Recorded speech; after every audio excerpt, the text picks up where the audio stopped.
Well, seniors are about to find out if they've been accepted as part of the new Direct Admit Wisconsin program. The Universities of Wisconsin program gives offers to Wisconsin seniors who meet requirements. Most of the UW campuses are part of the program, though UW-Madison, Eau Claire, and La Crosse are not. It is part of an effort to boost enrollment.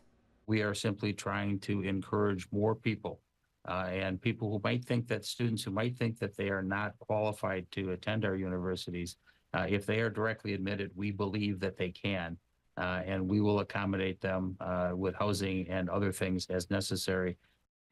Offer letters will go out by both email and U.S. mail starting next week, continuing into next month. Students will then need to complete a form to connect with the university campus they are interested in attending.